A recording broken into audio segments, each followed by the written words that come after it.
você esmaga uma barata, você é um herói. Se você esmaga uma borboleta, você é um vilão. A moral tem um sentido estético e Tartarugas Ninja tem a ver com isso. Olha só. Fala aí, pessoal do Filodoxia, tudo tranquilo, tudo beleza? Eu sou o Thiago Libarni e você está no Filodoxia para uma crítica com spoiler de Tartarugas Mutantes Ninja Adolescentes. Simbora! We're brothers. We fight together. We're just getting started.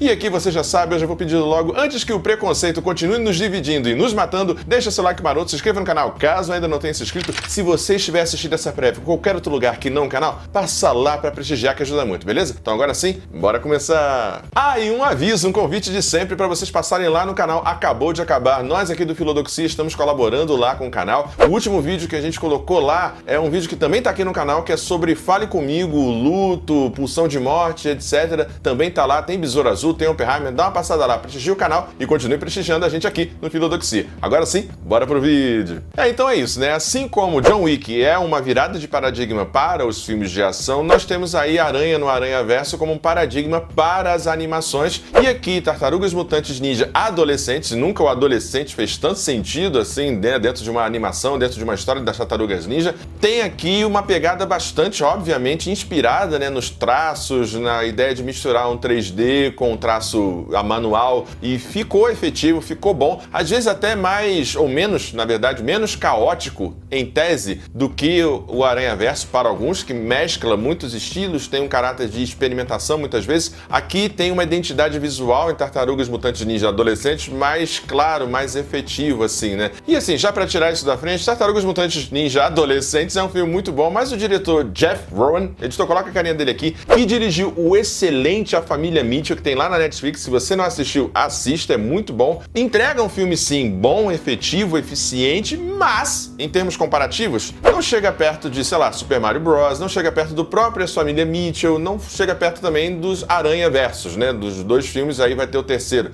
É um filme ali que tá ok, acima da média do que muita gente esperava, muita gente não esperava nada desse filme aqui, e ele entrega, ele diverte, ele consegue ali se comunicar tanto com a faixa ali de pré-adolescente, que eu acho que é a faixa ali Nickelodeon que tá ali sendo mirada, mas é um filme que fica ali no meio termo, né? Não é nem excelente, mas também não é decepcionante, isso já é um ótimo começo de conversa. Outra pessoa que a gente pode chamar aqui é o Seth Rogen. Sim, o cara responsável pelo polêmico A Festa das Salsichas e tantas outras coisas, como também o Besouro Verde, o remake, e há também alguns acertos aqui em Tartarugas Mutantes Ninjas Adolescentes. Ele acerta ao focar em seu roteiro, né? Que ele é produtor e roteirista, na questão das tartarugas adolescentes. É muito bom ver a interação das tartarugas aqui no filme. Tem tudo aquilo que a gente tem no coraçãozinho lá no final da década de 80, início da década de 90, com desenho na Globo e tal. Teenage Mutant Ninja Turtles, Heroes in a Half Show. Eu falei direito? Não sei, né? Fiz o que eu pude, não consegui.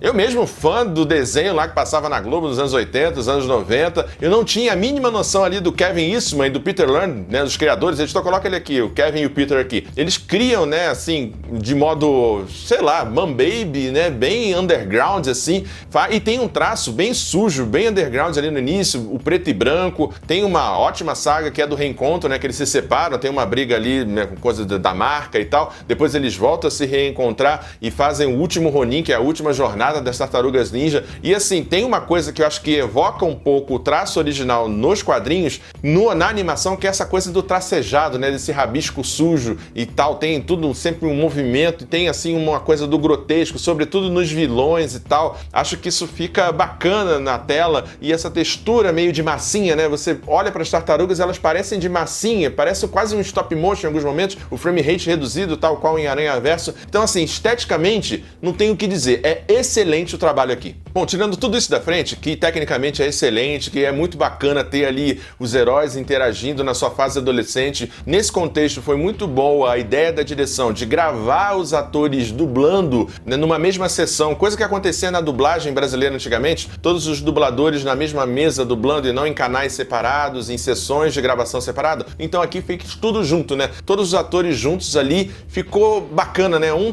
trepando a fala em cima do outro, fica fica crível, né? E a dublagem brasileira também tá muito boa, já recomendo, vi as 2 sessões, e assim, vi as 2 sessões, é baratinho aqui na minha cidade, em Nova Friburgo, vi as 2 sessões, então dá pra comparar bem. Tem aí a homenagem, né, ao Mestre Splinter, dublado pelo Jack Chan, e assim, tem talvez a primeira polêmica nessa reimaginação, nesse quase soft reboot, né, da mitologia das Tartarugas Ninja, com a questão do Uzi, a questão, sobretudo, do Mestre Splinter. No clássico, né, o rato era o rato pertencente ao ninja que foge para os Estados Unidos e é depois caçado pelo Destruidor, e aí ele tem contato com o Uzi, e o rato, por observar o treinamento e ter uma memória mnemônica, né, tipo fotográfica, ele acaba, enfim, tendo contato com o Uzi, se torna o Mestre Splinter. E na versão da década de 80 e 90 do desenho, editor, coloca a carinha dele aqui, é o próprio ninja que foge para os Estados Unidos, esse mestre, que vai morar nos esgotos e tal, e tem contato com o Uzi. É o próprio ninja que se torna o rato, por uma questão ali do contato com os pelos de rato, a coisa do esgoto, e tem,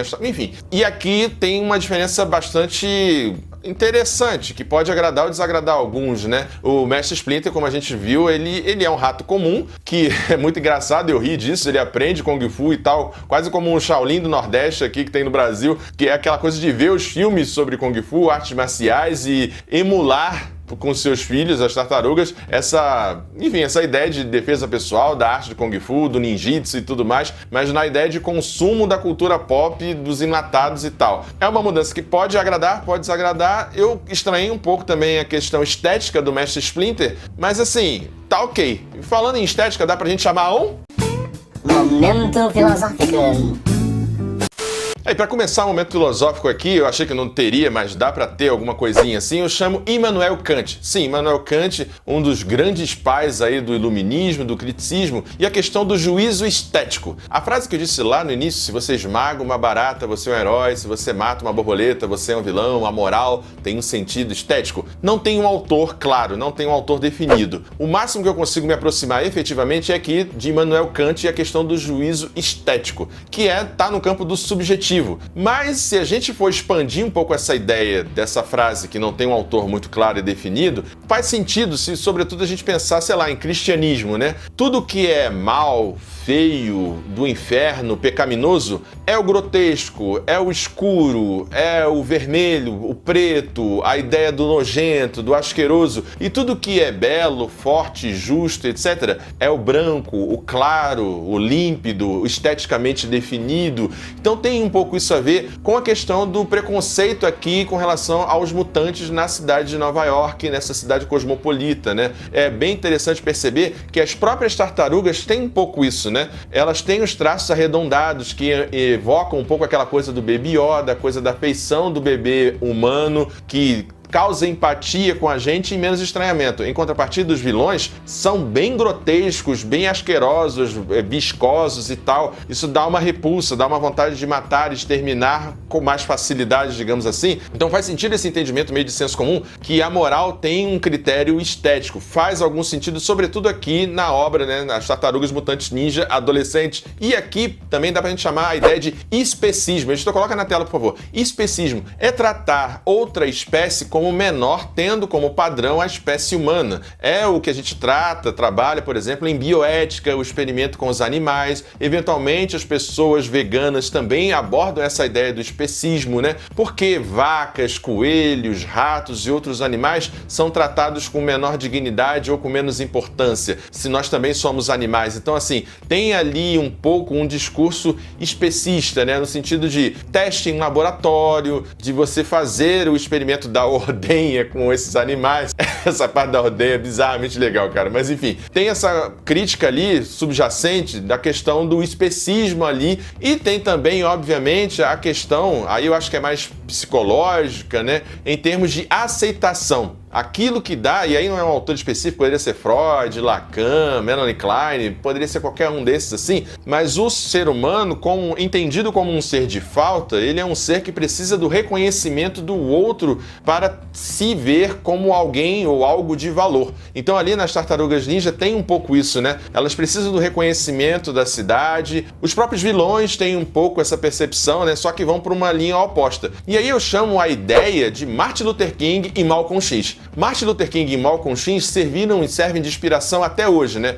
No embate entre Magneto e Professor Xavier, no embate entre Pantera Negra e Killmonger e aqui no embate entre o Super Mosca e o Mestre Splinter. Nesse espelhamento entre os dois, me parece ter uma evocação nessa ideia de resistência não violenta ou viver recluso e a questão de você fazer uma resistência violenta, como é em Malcolm X. Mas aqui em Tartarugas Ninja, essa dicotomia, né, esse contraponto entre a visão mais pacifista e uma visão mais de autodefesa, eventualmente bélica ali, parece estar presente aqui na questão do Mestre Splinter com o Super Mosca e tem uma questão da linguagem do afeto, né? Que tipo de linguagem o tutor, que tipo de linguagem o pai, a mãe, a família pode oferecer para os seus filhos. E aí você trabalha, hoje em dia, a psicologia positiva, né? A comunicação não violenta. Então tem um debate ali interessante entre a figura do Mestre Splinter e o Super Mosca. Mas bora lá voltar para a crítica. Bom, por fim, Tartarugas Mutantes Ninja Adolescente é um filme interessante, efetivo, que segue aí a trilha, né, do Aranhaverso com eficiência, com carisma, com alegria. O reboot é bem acertado em trazer essa personalidade de fato mais adolescente. É um produto ali da Paramount Nickelodeon que vai ter já a segunda temporada. Tem a cena pós-crédito que faz alusão ao Destruidor. Vai ter um segundo filme, na verdade, e vai ter série também, uma nova série com o Seth Rogen também trabalhando ali na produção e tal. Então, assim, é uma aposta sem erros do estúdio e, felizmente, não é só uma questão comercial. Efetivamente, de fato, é um produto divertido, agradável, que pra mim peca um pouco ali em algumas facilitações de roteiro, alguma questão um pouco mais apressada.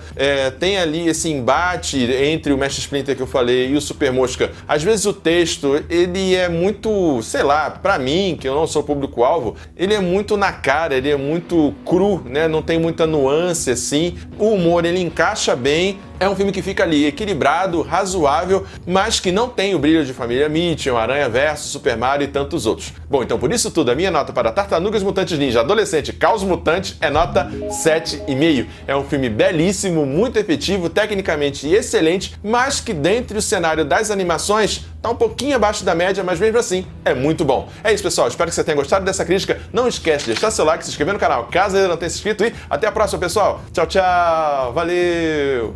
Ajude o Filodoxia a continuar crescendo. Essa é a nossa chave Pix. Considere o clube de membros e muito obrigado por apoiar o canal. Sem você, ele não seria possível. Muito obrigado sempre.